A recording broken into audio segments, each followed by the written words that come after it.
Hey there! Welcome to another episode of PhysicianEstate podcast. This is your host, Dr. Harsha Mule, owner and founder of PhysicianEstate platform. I am podcasting to you today from Kansas City, Missouri. PhysicianEstate is a physician-owned real estate platform directed specifically towards doctors in USA. We provide free real estate resources and investment opportunities to physicians. We facilitate physicians to make wealth and keep wealth. Disclaimer: I am not a legal advisor or investment advisor. The content in this podcast is not investment advice. This is my personal blog, and all the content found here is for informational, entertainment, or educational purposes only. It should not be construed as personal investment advice. You are currently listening to episode 3 of PhysicianEstate podcast. In this episode, I will be going over the details of structure of a real estate syndication. What is the typical structure of a real estate syndication deal? When a group of people invest together, you need to have a legal entity or a legal structure. Most syndications are set up as a LLC, a limited liability company. This LLC owns the property of the syndication. The investors and the sponsors own shares in this LLC. So when you invest as a passive investor, you can either invest as a person or you can own your own LLC. You can set up your own LLC and you put your personal money into your LLC and your LLC will invest in the syndication LLC. I prefer the second route just for liability reasons, to keep my business and personal accounts separate. Real estate syndications can be structured in multiple ways. The structure is created by the sponsor. Sponsor will explain this structure to the investor during the discovery process. Syndications are usually structured for the investors to receive 80% of the distributions, and sponsor will usually receive about 20% of distributions. These syndications can, however, vary widely based on the specifics of a property. They can range anywhere from 50-50 to 90-10. Investors often hear a term called preferred returns. When the property makes money, that is cash flow, meaning when the property starts to get the rents from the tenants, that's usually called cash flow. This is usually distributed between the investors and the sponsor.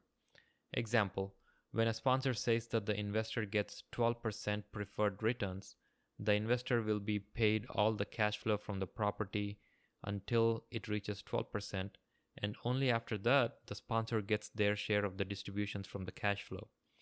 So basically, with preferred returns, the sponsor gets paid only after the investors receive their distributions from cash flow.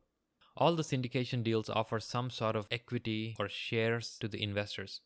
This allows for investors to receive profits when the property is eventually sold. A few syndications give profits when they refinance the property. Now, let's talk about my first real estate syndication investment. This investment was into a bread and breakfast hotel in a modern, upcoming, gentrifying neighborhood of Kansas City. It was a $2 million project to buy and renovate an existing hotel. The sponsor needed $600,000 in cash, and the bank would lend him another $1.4 million. For the money I invested, let's say for the ease of understanding example, I invested around $100,000. I received 8% ownership of the property. I was given a preferred return of 10%, which will be paid out every quarter. Now, the distributions from the cash flow were split 80-20. Investors to get 80%, sponsors to get 20% after we hit the 10% preferred return. Now, prior to 10% preferred return, the investors pretty much get to keep whatever the property makes. After that 10%, that's when the 80-20 split comes into play. Now, anything after reaching 15% will be split 50-50. This strategy was to refinance the property at 3-year period. It was a value-add property, which means we had to build something extra, renovate it into a more modern hotel, and it was projected to refinance at a much higher rate. The capital amount I invested was returned to me in full when the property was refinanced. I was still able to keep my 8% ownership of the property even after the refinancing. However, after the refinancing and return of my initial capital, the distributions of the cash flow did change from 80-20 to 40-60, and there was no preferred returns from the cash flow any longer. The property will be sold in 10 years, and at that time, I will receive 8% of the sales proceeds. In my opinion, I found this to be a very complicated structure.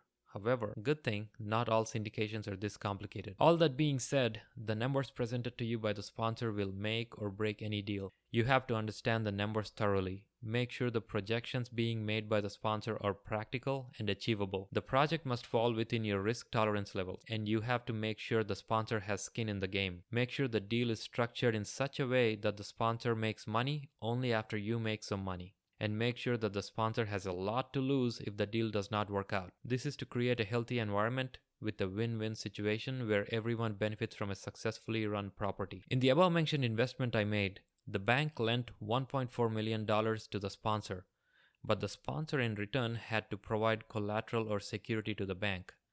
So if the deal were to fail, the sponsor had a lot to lose. The sponsor also contributed capital to the initial investment. So we knew that the sponsor was personally motivated for a lot of reasons to make sure this project was a success. Investors' interests and the sponsor's interest should always align together in the same direction for a project to be a success. Now let's jump into the second topic of this podcast. Term or duration of a real estate syndication investment. How long do these investment cycles last? Most syndication deals are usually 3 to 10 year term. They fluctuate widely, however, based on the property, market cycle, syndication team's investment philosophy. In the above-mentioned example, although the term of my investment was 10 years, the deal was structured in such a way that the investors will return their initial capital in 3 years. If you remember, this was the refinance time. The property got refinanced at a really good price, and all the investors will return their initial capital at the 3-year point. However, after that point, we still got to keep our shares or equity in the property, and we get to keep it until the property is eventually sold. It is important to understand the time frame of the project and plan your investment accordingly. Investments into syndications are locked in. That is, you cannot liquidate at your own will. Once you invest, you will have to wait until the end of the term to see the money. In order to be prepared for a case of emergency, you can always have a clause included to your agreement that allows you to sell your share to another investor in order to get liquidated. Sponsors may or may not approve of this clause. To summarize, in this podcast episode, you have learned about a structure and the term of a real estate syndication deal. Thank you for listening to another episode of Physician Estate. In the next episode, you will learn about pros and cons of real estate syndications for physicians. To receive more information on real estate resources for physicians and to get updates on real estate investment opportunities with Physician Estate, please subscribe to our newsletter at www.PhysicianEstate.com. Do not forget to take advantage of our 2 new eBooks, The ABCs of Real Estate Syndication for Physicians and How to Avoid Malpractice Lawsuits. Signing off for now, this is your host, Dr. Harsha Muley. Until next time, make wealth and keep well.